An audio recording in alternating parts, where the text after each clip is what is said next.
Assalamualaikum warahmatullahi wabarakatuh. Alhamdulillahirabbil alamin. Allahumma shalli ala Muhammad wa ala ali Muhammad.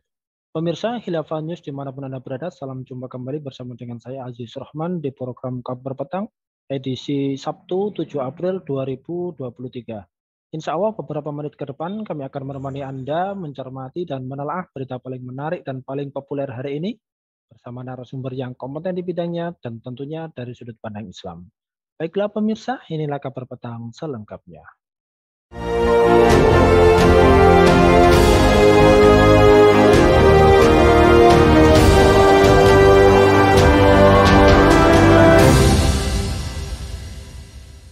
Pemirsa, Menteri Koordinator Bidang Kemaritiman dan Investasi Menko Marves, Bapak Luhut Binsar Panjaitan, menyampaikan pesan kepada Presiden Jokowi untuk mengundang Tiongkok untuk berinvestasi di Ibu Kota Nusantara atau IKN. Pesan tersebut disampaikan oleh Luhut dalam pertemuan dengan Ketua Komisi Pembangunan dan Reformasi Nasional Tiongkok (NDRC) Zheng Xinjie di Beijing, Tiongkok yang lalu. Sebagaimana yang diunggah di akun Instagram pribadi beliau pada Selasa 4 April yang lalu. Nah, pemirsa melihat hal tersebut, apakah ikhtiar dari Luhut ini nantinya akan menguntungkan Indonesia? Kemudian apakah para investor ini nanti bisa offset masuk ke proyek IKN Nusantara, serta apakah hal tersebut nantinya bisa menggadaikan kedaulatan negeri kita tercinta? Pemirsa, untuk membahasnya kami telah terhubung dengan Direktur Pakta, beliau adalah Bung Dr. Erwin Permana. Kita sapa dulu beliau. Assalamualaikum warahmatullahi wabarakatuh, Bung Erwin. Waalaikumsalam warahmatullahi wabarakatuh, Bung Aziz. Alhamdulillah. Bagaimana nih kabarnya Bung Erwin ini? Sehat, Bung? Alhamdulillah luar biasa sehat. Alhamdulillah. Baik, Bung. Menyikapi terkait dengan pemberitaan yang dikabarkan tadi ya, bahwa ada akumulasi investasi Cina di Indonesia ini telah mencapai sekitar 30,8 miliar US dollar sejak tahun 2014 sampai dengan 2022. Investasi ini menurut Pak Luhut ini melahirkan sekitar 15.906 proyek dan mencatatkan Cina sebagai investor ketiga terbesar di Indonesia.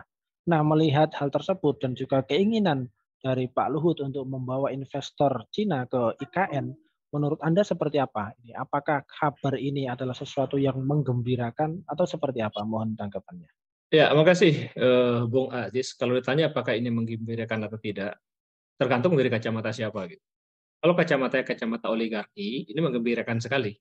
Karena oligarki pesta pora di balik investasi Cina yang datang ke Indonesia gitu. Mereka bisa main proyek, berbagai macam proyek, ya, mulai dari proyek infrastruktur, kemudian tambang, nikel dan segala macam gitu. Tapi kalau ini dari perspektif masyarakat, ini bukan menggembirakan, justru sebaliknya, ini menyedihkan, sangat menyedihkan sekali. Sebab bagaimanapun, yang namanya kerjasama proyek bisnis dengan Cina itu mereka melibatkan satu konsep yang disebut dengan turnkey project gitu. Jadi ketika kita kerjasama dengan Cina itu bukan hanya sebatas investasi yang masuk ke sini, bukan hanya sebatas uangnya saja yang datang ke sini, tapi juga dilengkapi dengan tenaga kerjanya. Terus kemudian materialnya juga datang dari Cina gitu. Dan yang lebih parah lagi itu tadi tenaga kerjanya. Ketika yang namanya investasi itu kita butuhkan untuk menyerap lapangan kerja, ketika di negeri kita ini sendiri juga terdapat berbagai macam pengangguran yang sangat tinggi sekali ya, sekarang ini angkanya mencapai 10 juta orang pengangguran di kita ini, dan kita butuh lapangan pekerjaan, justru kemudian diisi oleh tenaga kerja yang datang dari Cina. Ya kan, kita perhatikan di bandara-bandara itu nggak putus itu, seperti semut aja yang mengekor semut itu nggak putus-putus, mengalir terus tiap hari tenaga kerja yang datang dari Cina untuk mengerjakan proyek-proyek Cina di Indonesia gitu. Lah ini negeri siapa? Ini negeri kita kok seperti seperti negeri Cina sendiri gitu. Ya, ini jadi persoalan bagi kita, dan kita memperhatikan bagaimana ketika terjadi konflik antara tenaga kerja Cina dan juga tenaga kerja Indonesia dalam beberapa waktu lalu di Morowali ya, maka yang menyedihkannya lagi adalah justru kemudian disalahkan itu adalah tenaga kerja Indonesia gitu. Tentu sangat menyedihkan ini dari perspektif pekerja dan juga dari perspektif masyarakat. Bagi masyarakat ini untungnya apa? Investasi dari nyaris nggak ada untung apapun kan? Apakah kemudian kesejahteraan masyarakat meningkat dengan ada investasi dari Cina? Enggak. Kesejahteraan oligarki? Iya. Saya kira demikian, Bung Aziz. Ya, baik. Berarti selama ini ketika investasi Cina masuk ke Indonesia, selama ini ternyata lebih banyak menguntungkan Cina dan merugikan kita. Begitu, Bung Erwin? Ya, demikianlah adanya. Bagaimana itu tidak merugikan kita dan menguntungkan Cina? Indonesia ini negara yang kaya raya. Semua orang sepakat dengan itu. Berbagai macam kekayaan alam ada di negeri kita. Kita memiliki batu bara, kita memiliki emas, kita memiliki nikel, kita memiliki hutan. Mestinya tidak layak negeri Indonesia yang sekaya ini, tidak layak masyarakatnya hidup dengan kemiskinan. Kan kemiskinan di Indonesia ini menjadi perkara yang akut sekarang ini. Kemana kekayaan alamnya itu perginya? Pergi salah satunya adalah kepada asing dan juga asing itu. Terutama ke Cina hari ini. Cina begitu semangat ini sekarang ini. Tadi Anda katakan di awal bahwa investasi Cina yang ketiga terbesar Indonesia. Memang faktanya seperti itu. Dia begitu semangat. Kenapa? Karena diberikan saluran sedemikian besar oleh rezim sekarang ini melalui Luhut Binsar Panjaitan untuk dia kemudian mengeruk kekayaan alam kita ini lebih jauh lagi. Kalau dahulu dia hanya sebatas berdagang dengan kita, sekarang dia bermain di sektor hulu. Ya, dia bermain di sektor batu bara, bermain di sektor nikel, dengan rakus luar biasa. Jadi ini justru merugikan bagi kita. Mereka yang untung, kita yang buntung. Demikian, Bung. Ya baik, kalau kita membicarakan terkait dengan IKN atau Ibu Kota Nusantara yang direncanakan ini akan segera dibangun, ini kan pada sebelumnya Presiden Jokowi juga pernah mengatakan bahwa Nusantara adalah masa depan Indonesia yang nantinya mampu terwujud dengan adanya upaya dari berbagai pihak begitu, termasuk para investor. Untuk itu kemudian eh, jajaran pemerintahan membuka peluang bagi para investor asing untuk mewujudkan transformasi peradaban Indonesia di IKN yang baru tersebut. Nah, melihat hal tersebut, menurut kacamata Anda ini, Bung Erwin, apakah mimpi dari Presiden Jokowi ini nantinya bisa membawa negeri ini menjadi ke arah yang lebih baik atau justru sebaliknya ini? Menurut Anda seperti apa? Kalau dikatakan bahwa Nusantara, ibu kota Nusantara itu merupakan mimpi Jokowi, saya kira itu mimpi yang salah gitu. Ya, jadi mimpi pun salah. Bagaimana mungkin kita katakan bahwa IKN itu merupakan masa depan Indonesia? Masa depan Indonesia itu adalah masyarakat yang sejahtera. Kan begitu kan amanat undang-undang yang menjaga tumpah darah Indonesia, mensejahterakan kehidupan bangsa, melindungi, menjaga ketertiban umum, mencerdaskan kehidupan bangsa. Itu masa depan kita mestinya. Itu bagaimana mungkin kemudian hal itu disimplifikasi menjadi Nusantara. Itu mimpinya Jokowi, iya, bukan mimpi masyarakat Indonesia, bukan mimpi negara Indonesia gitu. Indonesia itu mimpinya masyarakatnya yang cerdas. Sekarang bagaimana fakta pendidikan Indonesia? Masih suram kan? Sekarang bagaimana kesejahteraan masyarakat Indonesia? Berdasarkan survei yang dilakukan oleh Tempo, 67% masyarakat Indonesia itu kesulitan untuk mengakses pangan sehat. Coba bayangkan. Di negeri yang agraris seperti Indonesia sekarang ini, di mana kita masih cukup luas lahan pertanian kita, tapi 67% masyarakat Indonesia kesulitan untuk mengakses pangan sehat gitu. Ya, bagaimana mungkin kita katakan IKN itu menjadi solusi atau persoalan real yang terjadi hari ini. Jadi itu bukan mimpi Indonesia, itu adalah mimpi Jokowi yang itu merupakan mimpi yang salah kalau itu ditujukan untuk masa depan Indonesia yang lebih baik. Nah, mestinya fokus rezim manapun mestinya adalah fokus terhadap pembangunan manusianya ini sesuai dengan apa yang diamanatkan oleh undang-undang. Sekarang apa artinya ketika kita membangun IKN, bahkan ketika kita membangun infrastruktur sedemikian banyak, ketika masyarakatnya nggak bisa menikmati, masyarakatnya masih kesulitan dalam hal ekonomi. Kita bangun jalan tol, tapi orang nggak sanggup membayar jalan tol itu untuk lewat jalan tol itu. Apa artinya kita membangun secara fisik, tapi manusianya mengalami kemunduran. Jadi banyak hal dalam hal paradigma membangun negeri ini yang memang perlu perbaiki memang. Gitu. Ini masalah kita sekarang ini adalah masalah paradigma bernegara. Kalau ini masih salah, maka selamanya kita nggak akan pernah keluar dari penyakit yang kita alami hari-hari ini. Demikian, Bu. Ya, baik. Dari penjelasan Anda dari awal hingga yang tadi, ini saya menangkap ada sebuah indikasi ya. Ini apakah proyek ya IKN Nusantara yang mana para investor asing ini diundang masuk ke Indonesia, ini para investor ini nantinya bisa offset begitu, yakni kedaulatan negeri kita bisa tergadai. Apakah memang hal tersebut ini mungkin terjadi, Bung Erwin? Uh, saya kira bukan investornya offset, ya, tapi para pejabat yang memberikan ibu kota negara kepada investor itu yang offset. Jadi para pejabatnya yang offset. Ya rezimnya saya kira yang offset gitu. Kalau ini dilanjutkan secara terus-menerus tanpa ada kemampuan untuk evaluasi, sangat mungkin terjadi kedaulatan negeri ini diserahkan kepada asing. Sangat-sangat mungkin. Kenapa? Karena kekuasaan di tangan mereka. Kedaulatan di tangan mereka.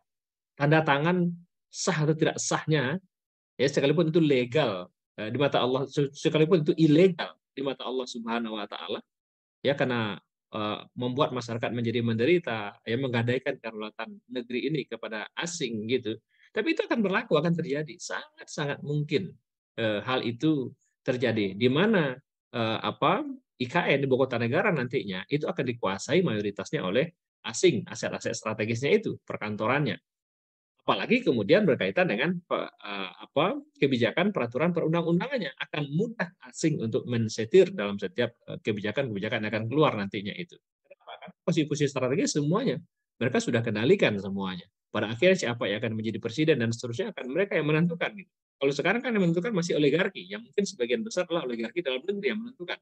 Sekarang bisa jadi oligarki asing, nanti ke depan bisa jadi oligarki asing yang menentukan, ya pada akhirnya siapa yang akan menjadi presiden nantinya akan menjadi semacam mungkin menjadi sekretaris jenderal, entah penguasa asing gitu ya, akan menjadi presiden ke depan, itu akan menjadi sekretaris jenderal dari pemerintahan Republik Rakyat Tiongkok mungkin, ya dengan wilayah yang ada di Nusantara ini gitu. Itu yang sangat-sangat kita khawatirkan, yang sangat-sangat kita lakukan. Jangan sampai negeri ini, kedaulatan negeri ini tergadai kepada asing. Maka speak up lah, bicaralah kepada intelektual, kepada akademisi, kepada pengamat, ya. Pandangan Anda itu menyelamatkan negeri ini dari kerisauan yang kita hadapi hari-hari ini. Demikian, Bung. Ya, terakhir Bung Erwin, kalau kita melihat dan mencermati terkait dengan hal tersebut, apakah memang ini ada sebuah indikasi ya bahwa rezim yang berkuasa sekarang ini justru dalam tanda petik adalah perpanjangan tangan dari para kapitalis atau para pemilik modal, dan mengapa jika hal ini memang terjadi ya, mengapa bisa terjadi? Apakah memang sistem demokrasi di dalam memilih pemimpin ini menempatkan orang-orang yang demikian ini, sehingga kemudian para kapitalis ini adalah pemilik kekuasaan saat ini? Ya, makasih, Bung Aziz. Apakah rezim sekarang ini perpanjangan tangan? Kita lihat saja dari indikasi-indikasi, dari kebijakan-kebijakan, peraturan, perundangan yang dikeluarkan gitu. Kalau kita memperhatikan sepanjang rezim ini berkuasa, memang memiliki kecenderungan yang luar biasa dalam memanjakan para oligarki. Dalam bentuk apa? Dalam bentuk misalnya tax amnesty, pengampunan pajak. Yang butuh tax amnesty itu siapa? Rakyat kecil? Enggak. Yang butuh tax amnesty itu adalah para cukong, yang mereka itu senantiasa menyembunyikan hartanya gitu. Jadi dengan tax amnesty seakan-akan jadi pencucian uang nanti, kan itu secara legal gitu. Jadi seakan-akan uangnya jadi sah, jadi halal, uang yang mereka sembunyikan itu.